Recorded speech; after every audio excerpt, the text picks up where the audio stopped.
Vous allez travailler en Suisse ou vous travaillez déjà en Suisse et vous vous demandez s'il est plus intéressant pour vous de vivre en France ou en Suisse, sachant que ce choix peut avoir un impact considérable sur votre situation. Donc aujourd'hui, nous allons débriefer sur tout ce statut, comprendre les spécificités si vous habitez en Suisse et celles si vous habitez en France, pourquoi il est plus intéressant dans certains cas de vivre en Suisse et dans d'autres cas de vivre en France. Mais comme d'habitude, avant de commencer cette vidéo, je vous invite à laisser un commentaire, un like et un abonnement pour soutenir la chaîne. Et pour ceux qui voudraient aller plus loin et avoir le guide du CV suisse et la vidéo des experts suisses, vous pourrez la retrouver directement sous la vidéo. Mais maintenant, place au sujet qui nous intéresse. Faut-il habiter en Suisse ou en France? Tout d'abord, nous allons avoir le sujet de la proximité du travail. Oui, si vous vivez en Suisse, vous n'aurez pas de frais d'essence. Vous pourrez parfois, suivant les villes, vous passer de votre véhicule. Et qui dit vivre en Suisse, généralement, veut dire habiter proche de son emploi. Donc moins de temps dans les trajets, qui peut représenter un avantage considérable. Également, nous allons parler des infrastructures suisses qui sont un grand avantage. Le service de santé qui est à la pointe, également tout ce qui va être le système éducatif qui est bien, selon moi, supérieur à la France. Je préférerais, selon moi, avoir mon enfant dans une école suisse par la suite que réellement dans le système français. Juste du fait que généralement les Suisses parlent 2 voire 3 langues très jeune. Également, nous allons avoir tout ce qui est les systèmes de transport très développés, que ce soit les bus, que ce soit le train ou que ce soit l'avion.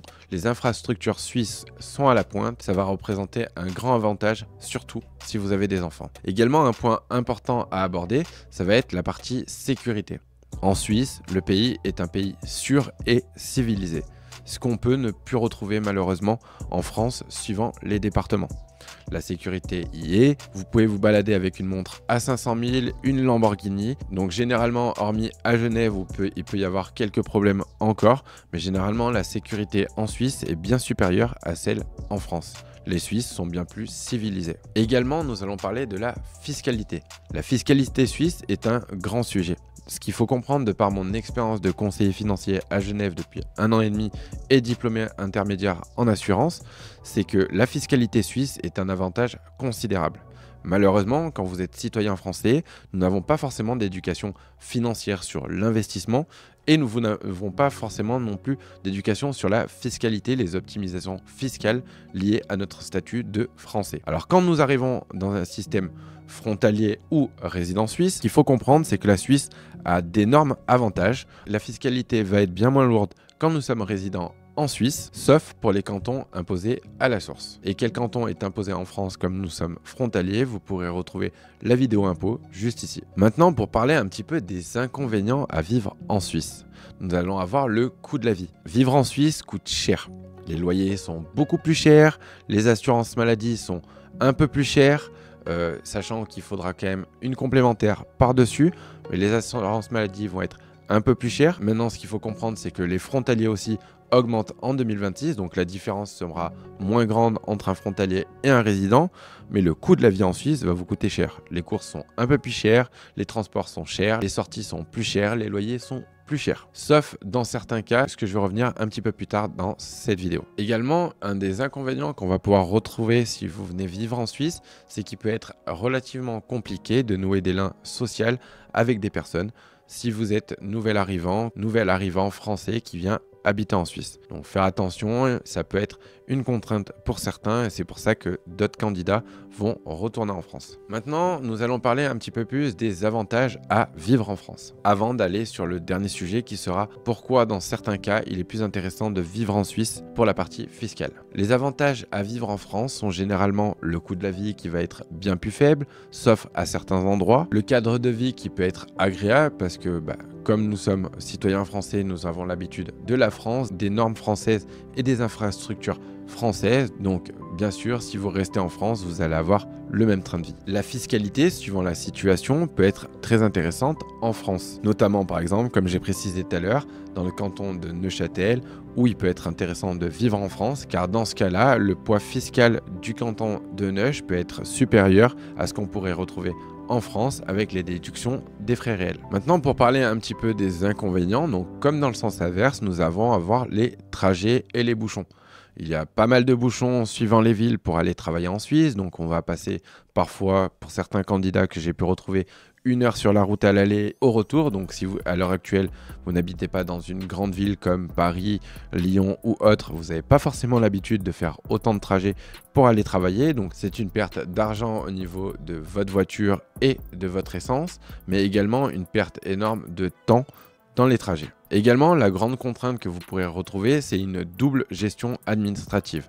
Vu que vous êtes imposé en Suisse et des fois vous devez faire une déclaration en France, vous devez venir optimiser des deux côtés et venir gérer justement des mutuelles en France et envoyer des documents entre la France et la Suisse. Vous allez généralement avoir un peu plus du mal à suivre. Maintenant, pour parler un petit peu plus de la fiscalité et comprendre un petit peu mieux les enjeux que peut avoir le statut de résident et de frontalier et les recommandations que j'ai réellement à vous faire.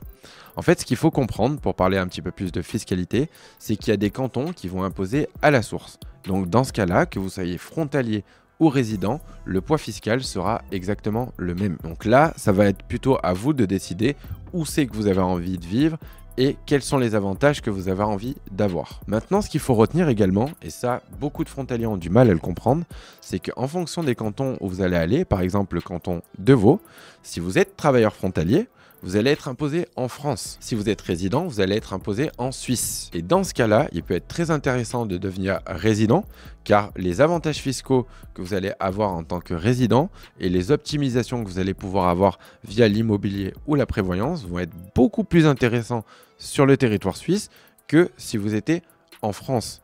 Donc à ce moment-là, si le coût de votre loyer est équivalent, par exemple dans le canton de Vaud, on peut retrouver des loyers très peu chers suivant l'endroit du canton. Dans ce cas-là, il peut être très intéressant d'aller économiser de l'essence, d'aller économiser du temps sur les trajets, d'aller économiser sur vos optimisations fiscales et d'aller économiser sur la création de patrimoine.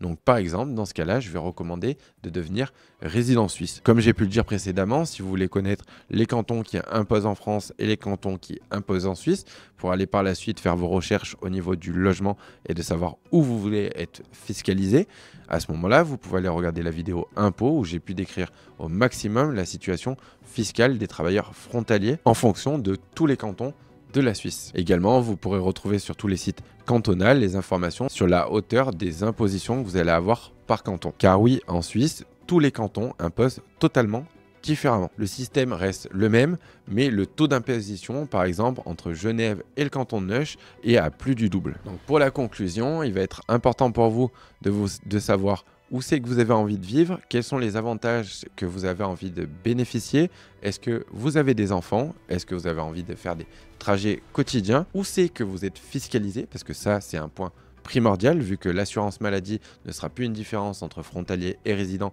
d'ici 2026 et également le coût du loyer dans le canton que vous pouvez viser. En tout cas, j'espère que cette vidéo vous a plu. Je vous invite comme d'habitude à vous abonner, à laisser un like et un commentaire pour soutenir la chaîne et me donner vos recommandations. Qu'est-ce que j'ai oublié d'émettre dans cette vidéo? Je vous invite également pour aller plus loin à télécharger le guide du CV Suisse et à surtout visionner la vidéo des conseils des experts qui pourra vous aider dans votre intégration et on se retrouve dans la prochaine vidéo. Allez, ciao ciao!